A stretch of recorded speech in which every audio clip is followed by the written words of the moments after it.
bienvenue dans Business Spice, le podcast qui vous révèle les méthodes secrètes pour pirater le système dominant et prendre l'avantage professionnel. Bonjour à tous, alors moi je suis Christelle et j'ai espionné pour vous le monde du business et des médias puisque ça fait 30 ans que je travaille dans les médias, que j'ai interviewé plus de 3000 personnes. Alors ça va de Georges Clooney au petit-fils de Gandhi en passant par des grands entrepreneurs comme Guillaume Pépi, Frédéric Mazella, Pierre-Édouard Stérin, le PDG de Smartbox et bien d'autres. J'ai aussi coaché plus de 1000 personnes et c'est pour ça qu'avec Aurora aujourd'hui, on va pouvoir vous donner certaines techniques. Et moi, c'est Aurora et je suis passionnée d'espionnage et j'ai espionné des espions parce que oui, j'en connais qui m'ont justement passé ce savoir qu'aujourd'hui, on va partager avec vous. Et comme je suis coach en personal branding, j'ai espionné aussi et hacké les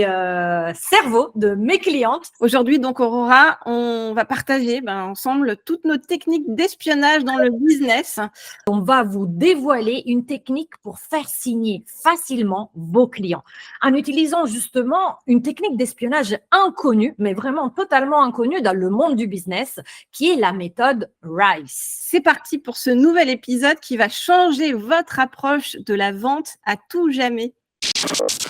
Avant de plonger dans le vif du sujet, prenons un moment pour réfléchir. Combien de fois avez-vous laissé passer une opportunité de vente parce que vous ne saviez pas comment aborder votre client? Je dirais que moi, ça m'arrivait, mais plein de fois. Et c'est une réalité, j'en suis sûre, auquel tous les entrepreneurs sont confrontés. Parce que d'abord, ça dépend où se trouve votre zone de génie. Moi, par exemple, je suis quelqu'un de très éditorial, très dans la communication, avec une certaine ouverture sur l'intuition, la spiritualité. Et c'est vrai que jusqu'à présent, j'avais toujours, soit j'étais d'une part très entourée en entreprise, donc il y avait toujours à côté de moi un directeur commercial, un directeur technique, etc. dans les grosses boîtes, soit eh bien j'avais une vision très négative du commercial. Tu sais un petit peu comme un VRP qui vient là pour te déranger en faisant du porte-à-porte, que ce soit en vrai ou alors par téléphone ou même par les réseaux sociaux. Et en fait, plus j'ai interviewé de grands leaders, plus j'ai pu observer leurs techniques, plus ça m'a fait changer en fait ma vision du commercial. Et aujourd'hui, j'ai plus du tout le même regard, c'est-à-dire que je me dis que en fait, voilà, ce que je produis, j'estime que c'est des produits en or vraiment parce que j'y crois et que j'y mets tout mon cœur, toute mon âme. Donc, je me dis c'est un cadeau en fait que je vais offrir à quelqu'un et je vais aller chercher quelqu'un qui en a besoin.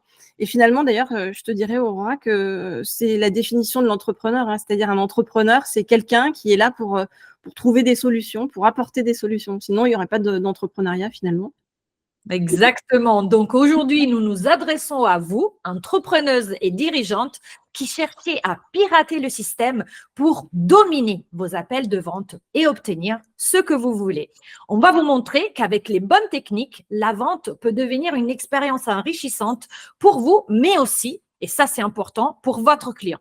Aujourd'hui, on vous explique comment manipuler, mais je dirais plutôt motiver, car pour moi, motivation et manipulation, c'est les deux faces de la même médaille, votre client pendant un call de vente. Et oui, c'est possible de le faire. Et non, ce n'est pas immoral si c'est fait avec éthique. Oui, parce que moi, j'adore la motivation. Mais en effet, c'est très proche de la manipulation si tu regardes bien. Parce que la manipulation, c'est finalement amener quelqu'un à faire quelque chose que tu veux, mais pour ton propre bénéfice à toi. Et quand tu regardes ce qu'est la motivation, c'est amener quelqu'un à faire ce qu'il veut vraiment, mais pour le coup, c'est pour son propre bénéfice. Alors, les espions motivent leur cible en utilisant un cadre précis appelé RICE, qui veut dire reward, qui veut dire récompense, idéologie, coercition, coercition, mais on verra ça tout à l'heure, vous verrez, ça va être très très simple, et ego. C'est hyper simple. L'idée, c'est d'aligner nos intérêts avec ceux du client pour créer vraiment une situation gagnant-gagnant. Donc, tu l'as dit, avec la méthode RICE, Aurora. Le premier dans RICE, c'est R. R, c'est pourquoi? R, ça veut dire reward. Comme vous le savez, pour certains, ça veut dire donc récompense. Et la récompense, finalement, c'est tout simplement ce que le client va gagner en travaillant avec vous. Alors, finalement, ça revient à comprendre qu'est-ce que le client va convoiter le plus, c'est-à-dire de quoi il a envie. C'est d'argent, d'évolution professionnelle, de reconnaissance, de confiance en soi, ça peut être du leadership, de la visibilité, gérer son stress, enfin plein de trucs. Et le deuxième point, justement, c'est le I. I, c'est idéologie, en français, bah, franchement, oui, idéologie, voilà, c'est simple. Et donc, c'est l'ensemble des valeurs et des aspirations du client. Et les gens veulent acheter des choses qui confirment ou renforcent qui ils sont ou qui ils veulent devenir dans un futur proche. Et si vous comprenez cela, vous pouvez aligner votre offre avec l'image que le client a de lui-même et son système de valeurs et là, finalement, réussir justement à vendre votre offre. C'est ce que font toutes les grandes marques, comme Apple, par exemple. Apple, ils ne vendent pas des téléphones, ils vendent de l'innovation, ils vendent de la simplicité. C'est think different, think out of the box.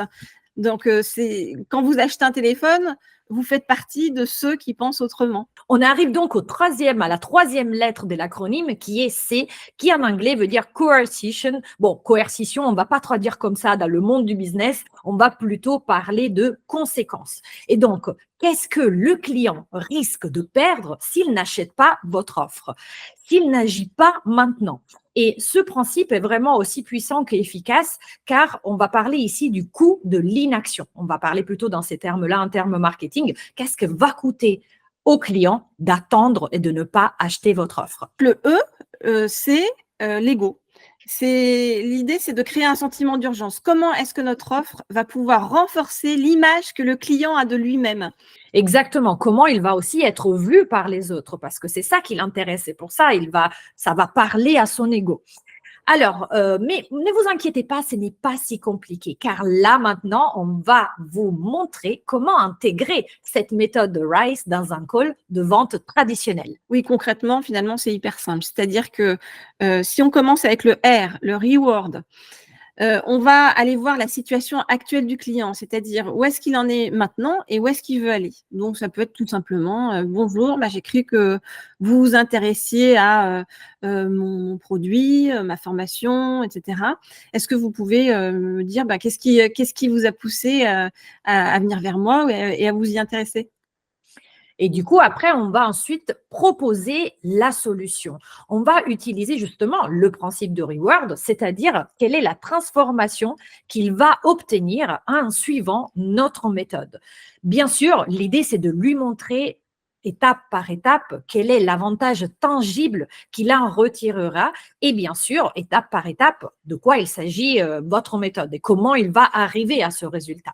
Donc, par exemple, on pourrait dire, je comprends, et si vous arriviez à améliorer significativement votre performance et votre motivation avec un personal branding aligné, quel impact cela aurait-il sur vous et sur votre business? De cette façon, on va justement l'inviter à réfléchir à quelle est la récompense qu'éventuellement il aurait s'il travaillait avec nous. Le I de RICE, l'identité ou l'idéologie, c'est de faire en sorte finalement que cette solution que vous lui proposez à votre client, ça colle parfaitement avec l'idée qu'il a de lui-même et de ses valeurs.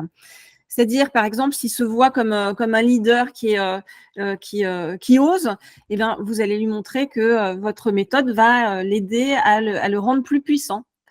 Donc, dans un call, typiquement, ça peut donner, et pour vous, personnellement, qu'est-ce que ça signifierait d'être reconnu comme un leader visionnaire dans votre industrie?